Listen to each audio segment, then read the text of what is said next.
Hi, my name is Randy. I work with the City of Santa Cruz in the Water Resources Department. And as part of the city, we often go out and do educational outreach this time of year. And at this point, we would usually be taking out Mr. Grant's classes up to Fall Creek for a BMI survey. And so we figured we'd come out and do a little video for you today. So I want to do a special shout out to Mr. Grant and his classes, and especially the Watershed Academy from this year. Missed seeing you guys, and it was cool we went out to Loch Lomond that last time, and I hope things are going well for you. So let's roll along. What we're doing today is a Benthic macroinvertebrate survey, BMI survey we call it for short. Benthic means on the bottom of a body water, macro means visible to the eye, and invertebrate means without a backbone. In this case, mainly insects, crustaceans, bugs if you want to. And it's May of the COVID-19 year, so this is why we're out here in our social distancing and non-class survey action. But hopefully this gives you a little taste of the outside and a little view into some river science. Where we're at now is part of Fall Creek, and my colleague Marina has done a lot of fisheries work up here and can explain a little bit more about the setting.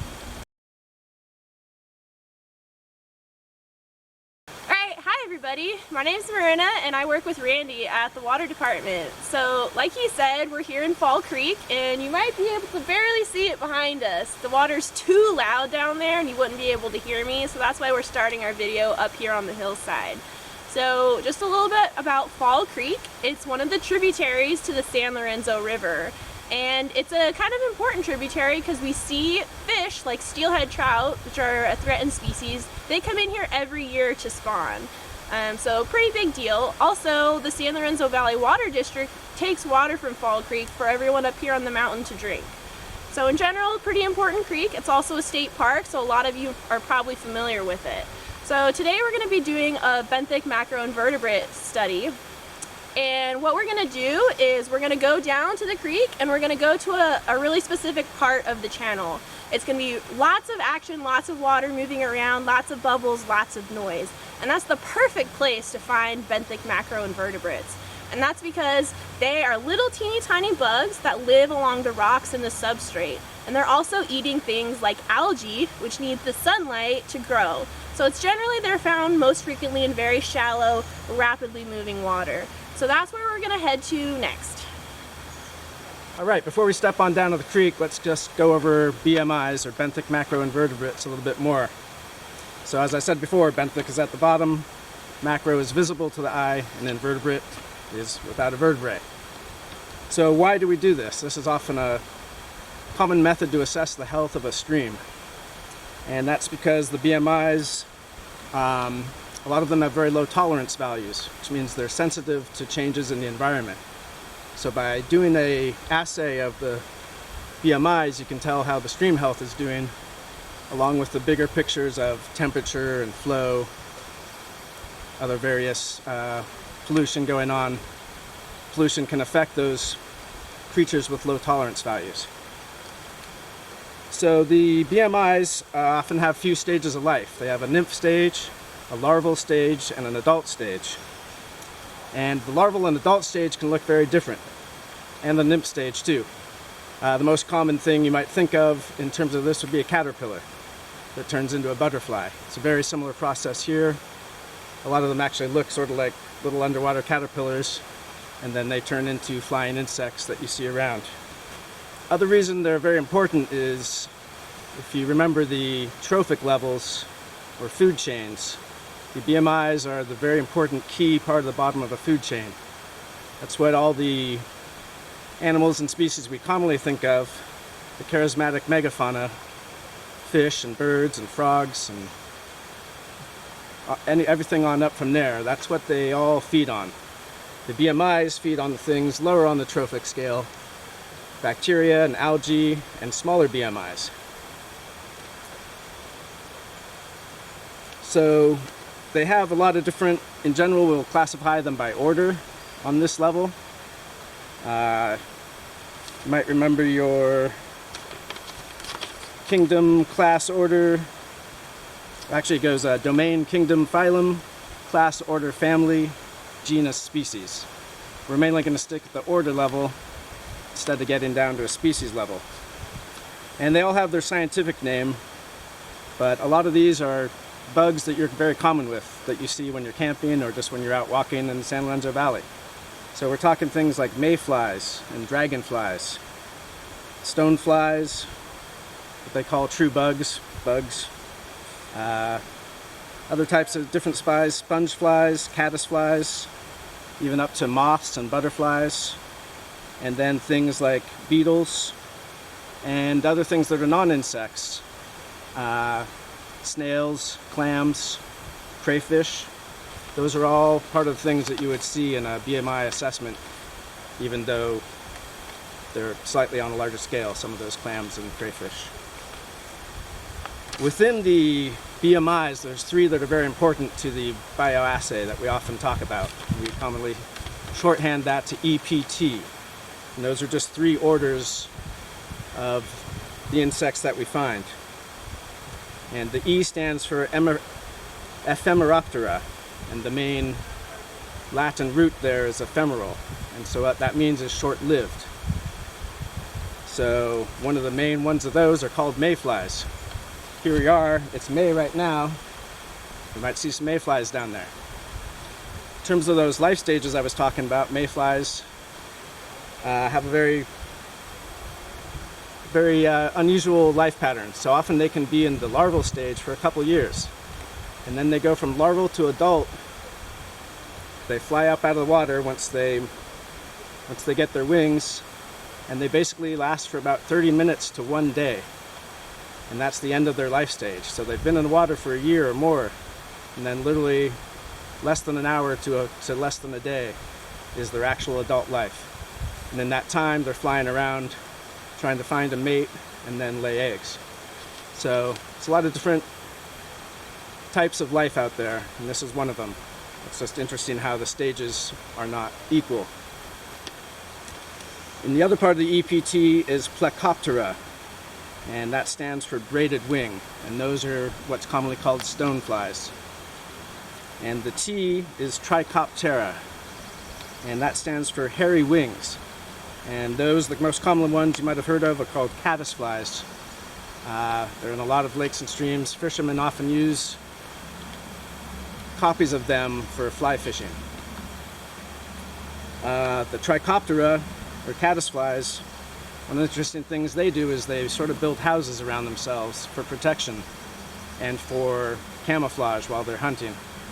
So those are often the ones you see in the water that have stones or leaves built up all around their body other than their head and their tail. So now that we've gone over BMI in general and EPT, we're going to head down and do the collection like Marina was talking about. And it's a little loud down there, so I'm going to go over this part up here. And when working with live animals like we're going to, first of all, we have a permit for take from the state, which allows us to be out here doing this type of work. But more than that, when you're working with live animals, you want to have all your collection trays and equipment set up beforehand so that they're out of water for the least amount of time. It's the same thing if you're doing fisheries and you're, say, doing a tag on a salmon going up the stream. You want to be very careful to not harm that salmon while it's out of the water and while you're doing the work. So you want to have everything together and put it back in the water as soon as you can. Action.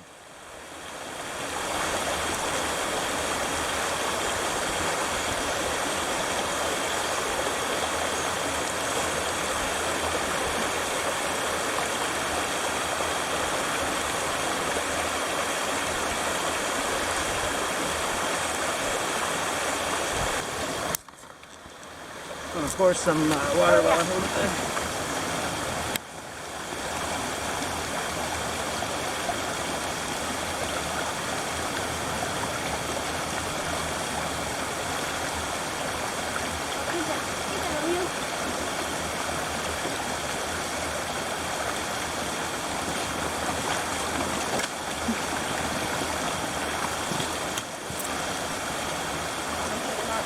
Overflowing too bad.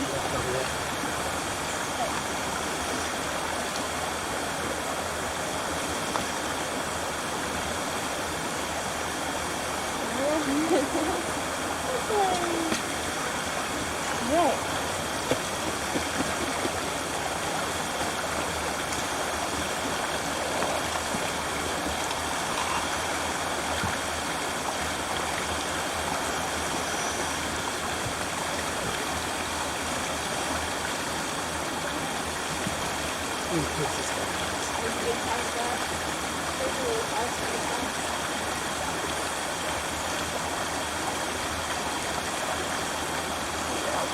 Oh, here's a big guy. Here's one right there.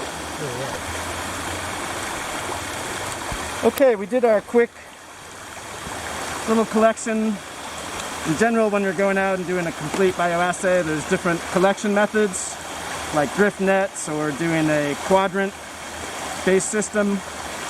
We just did a couple spots, just trying to show you some of the bugs and how you collect them. But there's a lot more sampling methods that you would do in a full study. And then often you would do that over time, year after year, to see the changes with the same sampling method at the same site. But this was a good example, and we got some, we can zoom in there, we got some stoneflies. These are big old guys, and those are the Klepoptera, I believe. And then over here, they're a little harder to see. Those are the Pick one up. oh yeah. The caddisflies. Yeah. You didn't say what they were yet. Right, these are caddisflies. So you can see they've built a little shell around them, mainly of little rocks.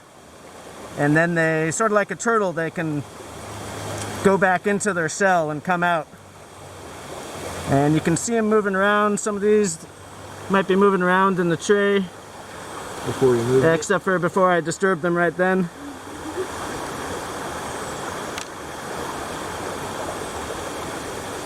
So overall, that's a good demonstration. In general, you'd be looking for a lot of diversity and different types of bugs, and that would be an indicator of your stream health, especially if you had long-term data. One thing that can affect all this are invasive species, like New Zealand mud snails we have at some sites, lower in the San Lorenzo, and in 1 or 2 streams on the north coast. And I'll add a little picture or some video of that. And what happens then is the mud snails take over the whole stream, and they basically kill off most of these BMIs. And that has a huge amount of effect on especially the fish that eat these for their food. And if they don't eat the snails, then that's the only food they have, then they can go hungry and the population goes down. So it's a good thing to think about when you're out wandering around. If it's a hot day and a nice deep pool, you can just see these guys up on the rocks, moving around, take a good look. It's a little cloudy today, so they aren't as much out on top of the rocks. And this is just right up a little bit past your high school.